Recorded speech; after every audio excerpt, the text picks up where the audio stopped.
주일 예배 가운데 우리 하나님의 은혜가 함께하기를 간절히 소망합니다. 인생의 원점을 기억하십시오. 이런 제목으로 하나님 말씀 함께 나누겠습니다. 설명절 찾아서 또 이 다산시에 부모님 댁에 오셨다가 함께 예배드리는 분들이 있다면 또 환영하고 축복합니다. 설이라는 단어에 여러 가지 의미가 있더라고요. 찾아보니까 새해라 낯설다 할 때 설이기도 하고요. 또 한 해가 새롭게 선다 할 때 설도 있다 그래요. 그리고 새해니까 몸가짐을 삼간다, 설다 이런 의미도 있습니다. 새로운 한 해를 시작하면서 가족들과 함께 덕담을 나누고 또 축복하는 그런 명절이 설날입니다. 설날하면 세뱃돈이 떠오르죠. 세뱃돈에 대해서 우리 모두 어린 시절 트라우마가 있습니다. 어머니들의 사랑 가득한 세뱃돈 보관 멘트입니다. 이 돈 엄마가 잘 맡아뒀다가 나중에 대학 가면 돌려줄게. 우리는 믿었지만 지킨 엄마는 없습니다. 그런데 몇 배로 더 준비하셔서 우리를 길러주셨고 또 우리를 사랑해 주셨지요. 복리로 계산해도 갚을 수 없을 만큼 큰 사랑을 주신 분들이 우리 어머니 아버지이십니다. 저에게도 설날 세뱃돈에 대해서 추억이 있습니다. 어릴 적 형 누나 저 세 남매인데요. 세배하면 형은 3만 원, 누나 2만 원, 저 1만 원 이렇게 했어요. 어느 날 이제 저희 셋 다 대학에 가고 아버지 목사님이 이제 가정 가세가 이렇게 쉽지 않았던 거예요. 그때 어머니가 어느 날 봉투에 딱 넣어두셨는데 13,000원, 12,000원, 11,000원. 저는 와 2만 원 차이가 2,000원으로 줄었다고 좋아했고 저 형은 은근히 화가 났던 기억이 있습니다. 설 되면은 고속도로에 차 가득 차는 게 진풍경이죠. 민족의 대이동입니다. 세계에서 가장 비싼 주차장이 열립니다. 근데 우리는 그 주차장을 뚫고라도 고향에 갑니다. 설 기경길에는 내비게이션의 목소리도 떨린다 그래요. 찍어놓으면 평소에 3시간 걸리는 거리인데 오늘은 9시간입니다. 꼭 가시겠습니까? 이렇게 네, 떤다 그래요. 우리는 왜 그 막히는 길을 뚫고 굳이 고향에 가는 걸까요? 물론 못 갈 때도 있습니다. 가족들이 못 모일 때도 있지만 그래도 가족이 모이고 부모님을 만나러 갑니다. 왜냐하면 우리 내면 깊은 곳에 나의 시작점, 나의 뿌리를 확인하고 싶은 본능이 있기 때문입니다. 내 생명의 뿌리, 내 존재의 근원인 원점으로 돌아가려는 인간의 본능이 있는 거죠. 바람이 있는 거죠. 1970, 80년대에 수많은 한국 아이들이 해외로 입양되었었는데요. 그들이 외국에서 잘 자라 성인이 되었는데 가장 먼저 성인이 된 다음에 하는 일이 한국어를 배우고 한국을 찾아오는 일이었다 그래요. 의사, 변호사, 좋은 직장이 되었지만 채워지지 않는 마음의 구멍이 있었다는 거예요. 정말 내 존재의 뿌리가 어디냐. 뿌리라는 소설의 저자 알렉스 헤일리는 흑인인데요. 자신의 조상을 찾기 위해서 12년 동안 3개 대륙을 뒤졌고 50만 마일이 넘는 여행을 합니다. 그리고 마침내 아프리카 감비아 족속의 작은 마을에 가서 내가 누구인지 뿌리를 확인하는 순간에 그는 그 자리에 앉아 펑펑 울었고 이렇게 고백했어요. 나는 이제 내가 누구인지 알았습니다. 내가 어디서 왔는지 알았기 때문에 이제 어디로 가야 할지를 압니다 라고 고백했다는 거예요. 인간의 근원에 대한, 원점에 대한 본능이고 또 바람입니다. 성경에 보면 우리의 진짜 본향에 대해 말씀합니다. 히브리서 11장 15절에 보면 그들이 나은 바 본향을 생각했다면 돌아갈 기회가 있었으려니와 그들이 이제는 더 나은 본향을 사모하니 곧 하늘에 있는 것이라. 진정한 영적 고향이 있다는 거예요. 오늘 우리가 돌아갈 인생의 원점을 2가지 정도로 함께 성경을 통해 묵상하고 또 우리 신앙을 새롭게 하는 그런 은혜의 시간을 가지려고 합니다. 우리가 돌아가야 될 첫 번째 원점은 가족이죠. 가족이 내 생명의 근원이고 뿌리입니다. 명절이 되면 흩어졌던 가족들이 하나의 원안으로 모입니다. 우리가 고향을 찾는 이유는 나를 이 자리에 있게 한 나의 부모님을 만나고 나와 함께 살아온 내 생명의 원점인 가족들을 만나려는 거죠. 강에서 태어난 연어는 바다에 가서 평생을 삽니다. 그러니까 민물과 바닷물을 동시에 존재할 수 있는, 살 수 있는 존재인데 그렇게 평생을 바다에 살다가 산란기가 되면 자신이 태어났던 곳을 향해 흐르는 강물을 거슬러 올라갑니다. 영상 보신 적 있나요? 굉장히 처절합니다. 강물이 내려오는데 그거를 거슬러서 물고기가 물길을 거슬러 올라갈 때 곰이 쳐서 잡아먹기도 하고요. 알을 뱉는데 그 물길을 거슬러 올라가면서 자기가 태어난 고향으로 기어이 찾아가서 자신의 알을 낳습니다. 학자들은 이것을 동물들의 이제 자연 회귀 본능이라고 표현하더라고요. 여러분, 미물인 연어도 자신의 시작점을 알고 그것으로 돌아가려 합니다. 생명을 이어가려는 본능이 있다면 만물의 영장인 우리 인간에게 근본을 찾는, 원점을 찾는 마음이 얼마나 중요한 걸까요? 성경에 보면 이런 감동적인 귀향과 가족의 만남의 장면이 나옵니다. 요셉의 이야기입니다. 창세기 44장, 45장에 보면요, 요셉이 형들의 배신으로 애굽에 팔려가서 13년의 고통의 시간을 지나서 총리 대신이 돼요. 그리고 총리 대신이 돼서 그가 자신의 가족들을 그리워하는데 곧바로 찾지 않거든요. 거의 10년여 지나서 만나요. 왜 그가 찾지 않았을까? 제가 여러 가지 자료들을 찾아보니까 몇 가지 이유가 있었어요. 하나는 히브리 민족을 천하게 여기는 애굽 궁정에서의 그 권력 다툼에서 흠이 될까봐 그가 기다렸고, 또 하나님의 때 형들이 정말 회개했는지 뉘우쳤는지를 확인하는 만남의 하나님의 때를 기다리면서 요셉이 하나님의 때를 기다렸다, 이렇게 설명을 하더라고요. 그 기간 동안에 요셉의 마음은 가족들 향한 그리움으로 사무쳤어요. 그게 어떻게 하냐면요, 45장에 보면 형들을 만나는 과정에서 형들이 완전히 뉘우쳤다는 걸 확인하는 순간에 요셉이, 성경이 이렇게 표현합니다. 방성대곡했다.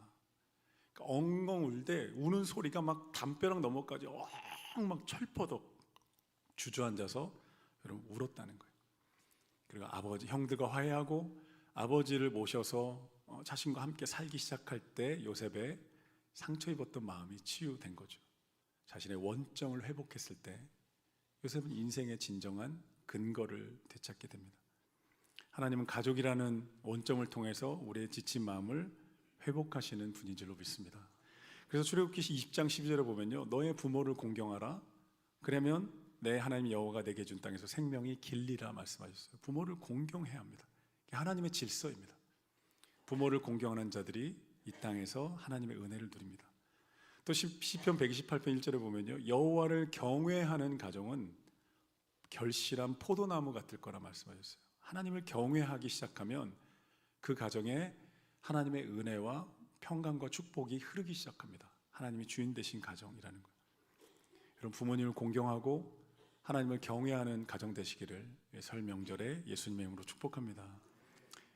물론 때로는 가족이 상처의 원점이 되기도 하죠. 어떤 분들에게는 고향 집을 가는 일이 기쁨이 아니라 상처를 마주 대해야 하는 아픈 일일 수도 있습니다. 그런 분들에게 하나님의 위로가 있기를 바라고, 또 하나님의 때에 회복의 은혜가 있기를 간절히 소망합니다.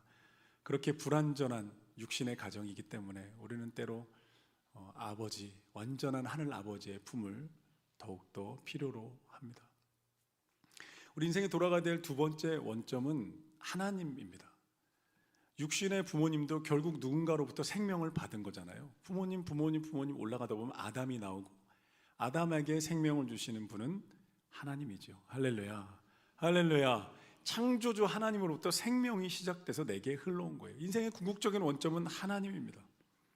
그 하나님과 만남, 하나님과의 동행이 없으면 인간은 그냥 필연적으로 불안하고 공허할 수밖에 없는 거예요. 그러나 그 하나님, 원점 되신 하나님을 내가 만나고 깨닫기 시작하면 우리 인생이 단단한 기초 위에 서기 시작하고 진리 위에서 걸어가게 됩니다. 솔로몬은 온갖 부귀영화를 다 누린 다음에 인생 말년에 이렇게 고백합니다. 전도서 12장에 보면 너는 청년의 때에 너의 창조주를 기억하라. 흙은 여전히 땅으로 돌아가고 영은 그것을 주신 하나님께로 돌아가기 전에 기억해라. 청년의 때에 기억하라는 거예요. 인생의 허무함을 이길 수 있는 유일한 길은 나를 창조한 하나님을 기억하는 거라는 거예요. 기억이라는 건 마음에 담는 거고 동행하는 거거든요. 여러분 생각해 보십시오. 내가 그냥 우연히 던져졌고 내 인생의 의미도 목적도 없다고 생각하며 살아가는 청년과 나를 부르신 하나님이 있고 나를 사랑하시고 내 인생의 목적을 가지고 계신다고 생각하는 청년과 인생이 얼마나 다르겠어요? 완전히 다른 인생이죠. 먼지 같은 우연적인 인생이 어떤 의미가 있어요? 그냥 하루하루 살다가는 하루살이가 되는 건데. 근데 하나님의 사랑과 하나님의 부르심을 아는 인생 청년들은 인생의 길이 혼란이 없고 질서가 잡히는 길 위에서 걷게 됩니다. 오늘 본문에 보면 사도 바울은 만물이 주에게서 나오고 주로 말미암고 주에게로 돌아간다 이렇게 말합니다. 다시 한번 읽어볼까요? 말씀 한번 띄워주시겠어요? 함께 다 같이 읽어보겠습니다. 시작. 이는 만물이 주에게서 나오고 주로 말미암고 주에게로 돌아감이라 그에게 영광이 세세에 있을지어다. 아멘. 세 가지 말하죠. 주로 말미암고라는 말은 하나님이 만물이 주에게서 나왔다는 첫 번째 구절은 하나님이 모든 존재의 기원이고 원점이라는 사실을 분명하게 말해줍니다. 내가 짐작도 할 수 없는 어떤 순간이 있었다는 거예요. 부모의 부모를 넘어서 어떤 순간에 창조자 하나님이 생명을 시작하신 순간이 있었고, 그래서 그 순간으로부터 모든 생명들이 살아가기 시작했다는 거예요. 얼마나 명료해요. 혼란이 없습니다. 혼돈될 게 없죠. 너무너무 명확한 인생인 거예요. 하나님이 사랑으로 내게 생명을 주셨고 난 그 사랑 안에 살아간다. 생명 안에 살아간다는 거. 두 번째, 주로 말미암고라는 구절은 하나님이 역사의 수레바퀴를 돌리는 분임을 말해줍니다. 하나님이 주관하신다는 거예요. 하나님은요, 창조하시고 손을 떼시는 분이 아니라 우리의 모든 인생을 돌보고 주관하시는 분임을 우리에게 말해줍니다. 그럼 부모가 그렇잖아요. 아이가 태어났는데 내가 10달 동안 얼마나 힘들었는지 아냐. 병원비부터 시작해서 진짜 많이 들었으니까 오늘부터 이제 태어났으니 너가 알아서 잘 살아라.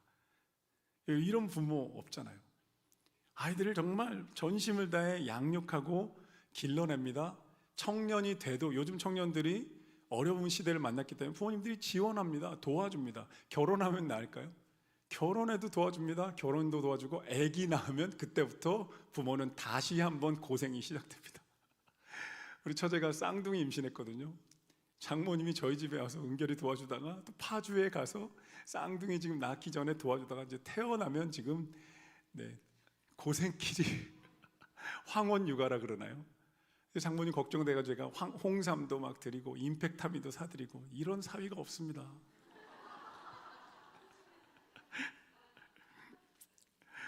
부모가 그런 것처럼 하나님은 우리를 지으신 다음에 물심양면으로 보이지 않는다고 안 계신 게 아니죠. 우리 은결이가 3-4살까지 기억이나 할까요? 기억이나 할까요? 자녀들 기억 못하고 우리는 모릅니다. 그런데 하나님이 사람들을 통해서 은혜로 만남으로 공급하심으로 자연으로 우리를 돌보고 계신다는 거예요. 할렐루야. 이게 주로 말미암고. 세 번째로 주에게로 돌아감이라 라는 말은 모든 만물이 인생의 종착점이 하나님이라는 거예요. 여러분 죽어서 어디 가실 거예요? 어디 예약해 놓으셨나요? 안 죽으실 거예요? 제가 혼자 죽을 것 같아요? 어디 가실 거예요? 하나님께로 가는 거예요. 우리 천국에서 만나요. 아멘. 옆에 모시면 인사하겠습니다. 천국에서 만나요. 어디 가실 거예요? 어떤 주일학교의 목사님이 천국에 대해서 가르치신 거예요. 아이가 손들고 물어본 거예요. 목사님, 천국은 어떤 곳이에요? 너무너무 좋은 곳이란다. 목사님 가보셨나요? 목사님 대답하기를 얼마나 좋은 곳인지 한 번 가면 돌아온 사람이 없단다. 주에게로 돌아간다는 거예요. 주에게로 돌아간다는 말씀은 단지 죽어서 천국만 말하는 건 아닙니다. 이 모든 세상이 하나님의 영광을 향해서 살아간다는 거예요. 할렐루야. 그래서 오늘 30절 끝에 보십시오. 그에게 영광이 세세에 있을지어다. 아멘. 하나님의 영광을 위해 지으셨고 하나님의 영광을 위해 살아가고 하나님의 영광을 우리가 부여받고 영광스러운 인생, 동물의 형상이 아니라 하나님의 영광으로 살아가는 그런 복된 인생이라는 거예요. 여러분 그런 인생 되시기를 예수님의 이름으로 축복합니다. 우리가 명절에서 만나는 부모님 어디서 왔어요? 하나님으로부터 온 거예요. 만물이 주에게부터 나오는 거예요. 가족을 넘어 진정한 하늘 아버지를 만나는 명절 되시기를 예수님의 이름으로 축복합니다. 매주 우리는 사도신경으로 예배를 시작하잖아요. 그 첫 마디가 뭐예요? 전능하사 천지를 만드신 하나님 아버지를 내가 믿사오며. 온 세상을 만드신 전능하신 하나님이 나의 아버지가 되신다는 고백. 여러분, 이 고백을 하는 사람의 인생에 혼란이 있을 수가 없는 거예요. 세상이 왜 존재하는지 답이 됐죠. 나는 어떤 존재인지 아버지 하나님 안에 답이 됐죠. 혼란이 있을 수가 없는 거예요. 이론의 여지가 없는 거예요. 고아의 영, 불안의 영이 자리 잡을 틈이 없는 거예요. 자리 잡을 틈이 있을지라도 예배의 자리, 말씀 앞에 서는 순간에 사라지는 거예요. 눈 녹듯이 사라지는 거예요. 여러분, 그런 은혜가 있기를 간절히 바랍니다. 누가복음 15장에 예수님이 탕자에 비유해서 너무너무 명확하게 말씀하셨잖아요. 탕자가 아버지를 떠납니다. 돈이 있었어요. 먼 나라 가서 잘 살 것 같았는데 다 소진하고 빈털터리가 되니까 돼지 쥐염 열매를 먹는 인생으로 전락합니다. 얼마나 비참해요. 그가 결단합니다. 아버지께 돌아가자. 아버지 집에는 내 종들도 풍족하게 먹는다. 아버지 집으로 돌아가자. 그가 돌아갑니다. 돌아가는 순간에 비로소 그는 잃어버렸던 아들의 신분, 존엄성, 내가 살아야 하는 목적들을 발견하게 됩니다. 하나님을 떠난 인생은요, 아무리 화려해 보여도 영적으로 굶주린 상태일 뿐입니다. 원점으로 돌아갈 때 우리 인생이 살아나게 되는 줄로 믿습니다. 1923년 미국 애리조나의 한 가정이 4,000km, 오리건에 살던 한 가정이 4,000km 떨어진 인디애나주에 여행을 갔다가 애완견 바비를 잃어버립니다. 그럼 가족 같은 강아지인데 너무너무 찾다가 못 찾고 4,000km 떨어진 집으로 돌아왔어요. 포기하고 있었는데 이 바비가 6개월 뒤에 집 앞에 나타납니다. 털은 다 빠지고 발바닥 뼈가 다 드러날 정도로 닳아 있었지만 꼬리를 흔들며 가족 품에 안깁니다. 나중에 경로를 확인해 보니까 바비가요, 이게 지금 실화, 정말 거짓말 같은 실화인데요, 로키 산맥을 넘어 4,000km를 걸어서 집을 찾아왔다는 거예요. 그리고 이 이야기가 바비 더 원더독이라는 이름으로 미국 전역의 뉴스로 알려집니다. 여러분, 말 못하는 짐승이 자기 주인을 찾아, 가족을 찾아 4,000km를 걸어왔다면 하물며 하나님의 형상대로 지음받은 우리 영혼이 하늘 아버지를 그리워하는 것은 너무너무 당연한 거 아닐까요? 그리고 찾아야 산다는 거예요. 강아지 바비가 4,000km를 찾아온 건 훈련받아서가 아닙니다. 본능입니다. 본능, 원점으로 돌아가려고 하는, 가족을 찾아오려는 본능인 거예요. 어거스틴이 우리 안에도 이런 본능이 있다고 이렇게 설명했어요. 우리 영혼은 하나님을 향하도록 설계되었습니다. 우리의 마음은 주님의 품 안에서 쉬기까지는 영원히 불안합니다. 전도서 3장 11절에 보면요, 이렇게 말씀해요. 사람들에게 영원을 사모하는 마음을 주셨다. 이게 인간이에요. 동물과 달라요. 시편 84편 3절에서 다윗이 고백합니다. 나의 왕 나의 하나님 만군의 여호와여, 주의 제단에서 참새도 제 집을 얻고 제비도 새끼들 보금자리를 얻었나이다. 보금자리가 있다는 거예요. 우리가 매일 쓰는 스마트폰, 컴퓨터 오작동 일으키면, 렉이 걸리면 우리 초기화 하잖아요. 리셋해야 합니다. 그러면 공장에서 처음 만들었을 때 모습으로 돌아가요. 죄와 상처로 꼬여버린 인생도, 그리고 망가지고 상처받은 인생에도 초기화가 필요합니다. 우리를 만드신 하나님의 설계 도면 앞으로 돌아가야 되는 거예요. 하나님, 제가 너무 멀리 왔습니다. 제 인생을 다시 조율해 주십시오. 하나님이 없는 것처럼 살았던 인생이 얼마나 불안한지, 얼마나 많은 것을 내가 잃고 살았는지를 고백하며 하나님 앞에 설 때 우리 인생은 비로소 안식을 얻게 되는 줄로 믿습니다. 사도행전 17장 28절에서 이렇게 고백해요. 우리가 하나님을 힘입어 살며 존재하느니라. 너희 신 중에 어떤 사람들의 말과 같이 우리가 그의 소생이라 하니라는 거예요. 하나님을 향해 돌아가야 되는, 바비처럼, 탕자처럼, 연어처럼 우리는 회귀 본능을 가지고 하나님께 돌아가야 합니다. 그런데 이 회복의 길에 문제가 한 가지 있습니다. 우리가 하나님께 돌아가고자 할 때 죄가 하나님과 우리 사이를 가로막고 있다는 거예요. 이 죄의 장벽은 인간의 선행이나 인간의 노력과 지식으로 무너뜨릴 수 없습니다. 인간의 점프로 닿을 수 없는 높이이고, 인간의 달리기로 도달할 수 없는 거리이고, 인간의 지식으로 헤아릴 수 없는 무한한 지식의 세계이고, 인간의 선행으로는 갚을 수 없는 죄값입니다. 왜요? 죄를 저지를 때는 쉬웠어요. 선악과를 따먹고 하나님을 대적해야지라는 그 한마디는 너무 쉬웠는데, 그 이후에 인간의 죄가 눈덩이처럼 온 지구를 덮어서 하나님을 거부하고 인간의 죄로 무너진 세상이 이 죄값이 해결을 할 수가 없는 거예요.